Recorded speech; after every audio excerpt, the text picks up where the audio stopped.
lived in a mobile home for a while, and we were renting land, a couple acres of land. This farm came up, this parcel, to purchase. So in 1983 we bought this farm. We actually had a roadside store across the street. And then we bought this place and made plans to put a big roadside store on this side of the street.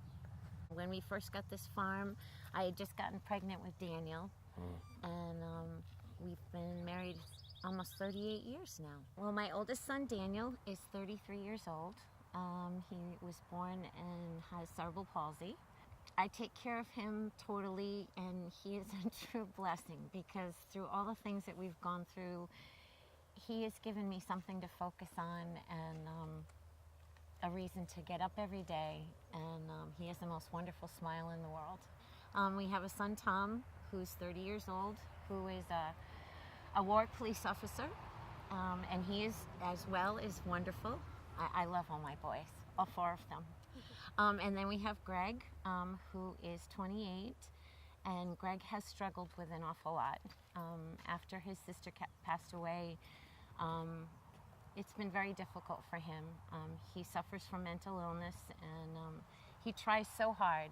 And then, of course, there's Cassie, who we lost 11 years ago. I miss her every day. She was a wonderful girl. She was the easiest of my four. She was a brain, a wonderful artist, and she rounded out my boys. We will never know why she left so soon.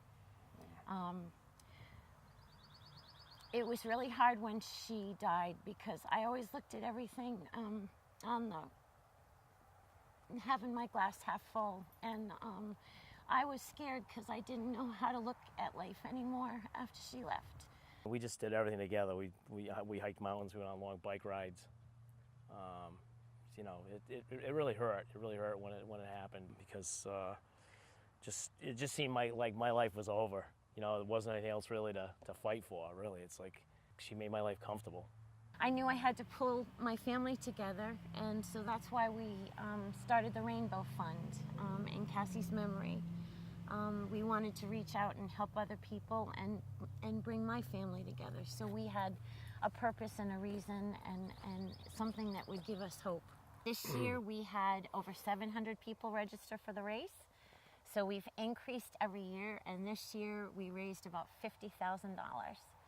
And when we first started, we gave the money to NAMI to increase the program that we started, Inside Mental Illness. And as we move ahead, we're still going to support the program with NAMI because NAMI is really important and got us started, and that program is so important to us. And as we move forward, we have now turned our farm into a nonprofit organization.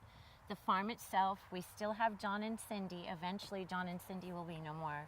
We'll still be here, but it's going to all be Harvest Acre Farm. And we want to have people come here with mental illness so that they can have a place to regroup and get better and be able to go back into the community. Because just because you're living with a mental illness doesn't mean that you can't be productive and live a wonderful life just like everybody else. We're going to be baking, we're going to be working in the fields, in the greenhouse, transplanting, tons of art activities. The possibilities here are endless. You know, it's not all labor and work, it's to find an interest.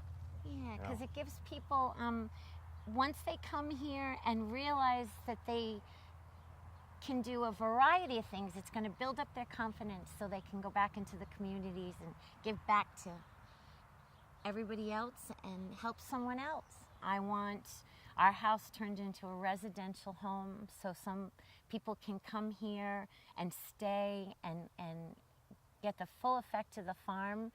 And I want not only to stay here, but when they are in the process of going to leave, I want this always to be a connection for them. Because in our lives, we always have things to deal with, and when something pops up, I want someone to feel comfortable enough to know that they always have a family to fall back on. So I want this to be a major family environment of a bunch of hard workers. Hopefully it can spark an interest in somebody to make them want to go on and you know, find a path in their life. That's right. Yep. to do great things. Yep. To someone who's suffering from mental illness, never give up. Life is too short, and you are so important. And in this moment in time when you feel that there is no hope, that'll change. Nothing ever stays the same. Look beyond where you are and know how very important you are. And no matter who you are, you can make a difference. And don't ever forget that. And it's okay to hug. Oh gosh, yes. Hug everybody.